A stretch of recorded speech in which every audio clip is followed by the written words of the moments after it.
What's going on, guys? It's Swimzyy here, and in today's Warframe video we are going to have a look at what Baruuk Doan has brought for this rotation. Baruuk Doan is currently located on the Larunda Relay on Mercury, and we are going to see what he has for this week, and I'm just going to give you my input on what you should get and what you should avoid. Before we get into it, if you did enjoy this video, then please help me out by liking, sharing and subscribing. With that being said, let's get straight into it. First up, we have the Baruuk Doan Silhouette.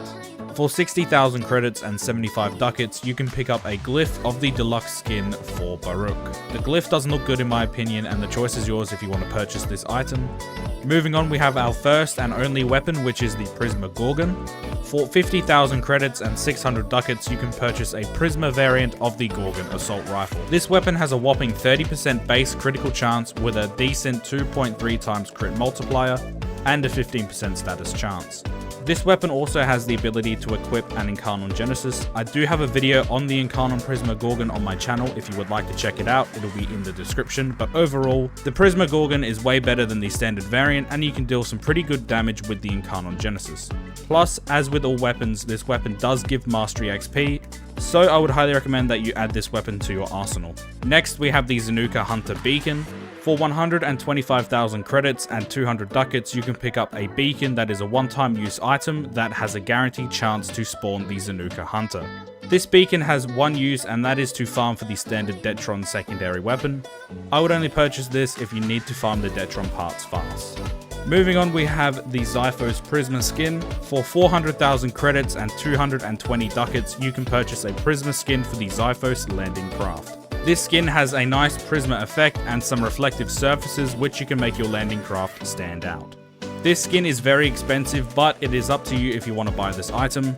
Moving on, we also have the Mantis Prisma skin. For 375,000 credits and 230 ducats, you can pick up another Prisma landing craft skin, this time for the Mantis. The same goes as the previous Prisma skin, it has the same effect and reflective surface, it's just for the Mantis.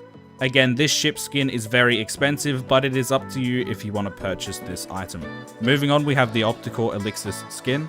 For 250,000 credits and 325 ducats, you can pick up a bronze skin for the Optical primary weapon. This skin is purely cosmetic, so it is up to you if you want to buy this. Moving on, we have a 5 times corrupted heavy gunner Spectre. For 40,000 credits and 100 ducats, you can get a hold of 5 heavy gunner Spectre units to fight for you in missions. These Spectres can help take some of the heat off of you, allowing for more survivability. The item seems pretty cool, but most of the time it is not needed. I would only buy this if you really want to. Next up, we have the Tigris Elixir skin.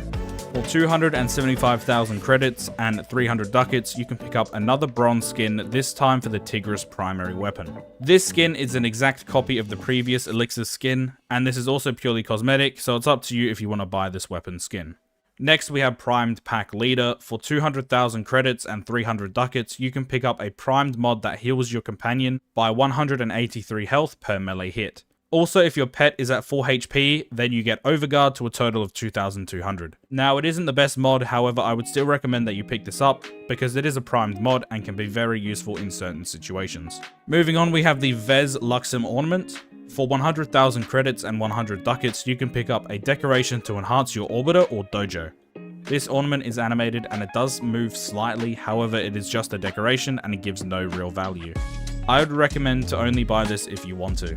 Next up, we have the Cutter Fighter decoration.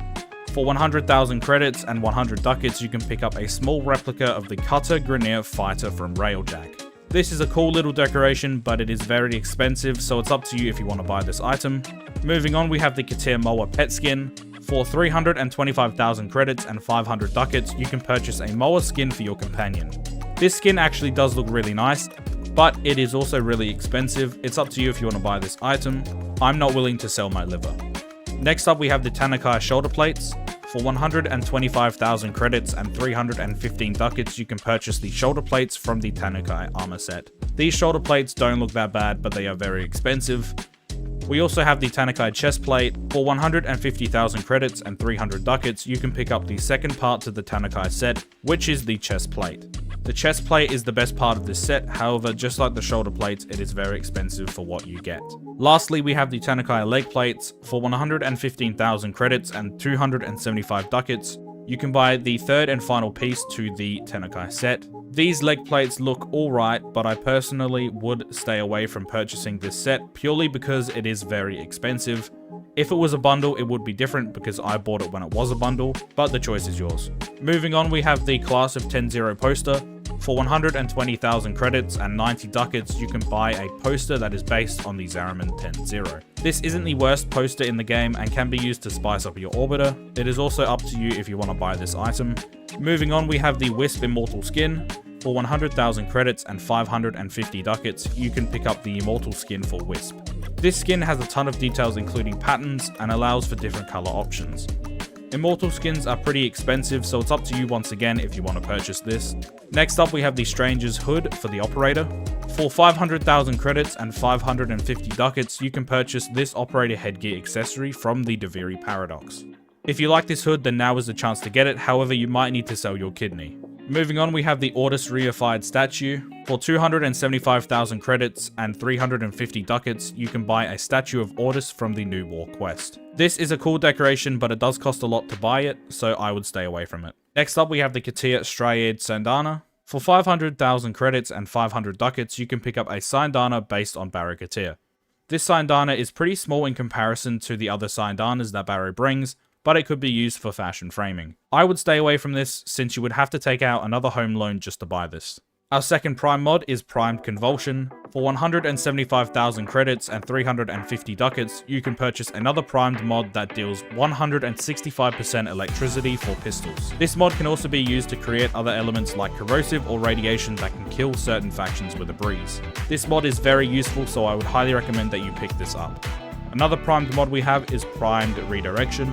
For 225,000 credits and 350 ducats, you can purchase yet another primed mod. This time, the mod increases shield capacity by 180%. This mod is very useful for warframes that rely on shields like Hildren and can also be very beneficial in everyday gameplay. I would also recommend that you pick this mod up. Moving on, we have Primed Heated Charge. For 175,000 credits and 350 ducats, you can buy a really good primed mod that increases heat damage for pistols by 165%. This primed mod is one of the best mods that Baro can bring because heat decimates enemies. I would also highly recommend that you pick this mod up and incorporate it into your builds. Our last prime mod is Primed Expel Corpus. For 140,000 credits and 350 ducats, you can buy the last primed mod in this rotation, which deals times 1.55 damage to the Corpus faction. Faction mods are very beneficial for endgame builds, so I would highly recommend that you add this mod to your inventory. Next up, we have High Voltage. For 150,000 credits and 300 ducats, you can buy a mod that increases both electricity and status chance by 60% for rifles. The increase of status and electricity is very useful and can also help you throughout the game. I would recommend that you pick this mod up because it will help you in the long run. Second to last, we have the Fey Path Ephemera. For 1,000 credits and 15 ducats, you can pick up an Autumn Leaf Ephemera.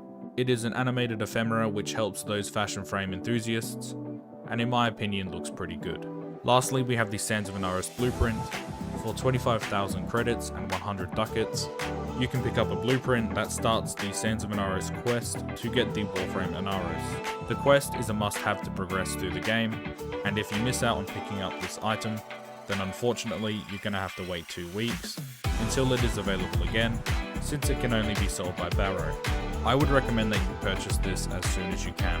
Also, if you have an RS Prime and you talk to Baro, you have access to the secret Baro Void Signal for 100 ducats and 25,000 credits.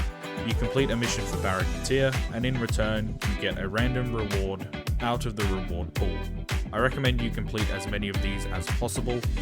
You won't get the best rewards, but you will have a chance to get some decent cosmetics. Alrighty guys, so that is everything that Baruuk Teer has brought for this rotation. Please let me know down below your favorite item that Baro has brought. For me, it would have to be the Prisma Gorgon. That weapon is pretty decent, and with the Incarnate Genesis, it turns into a beast. As always, if you enjoyed this video, then please consider liking, sharing, and subscribing. Thank you guys all so much for watching. It's been Swim, guys. Later.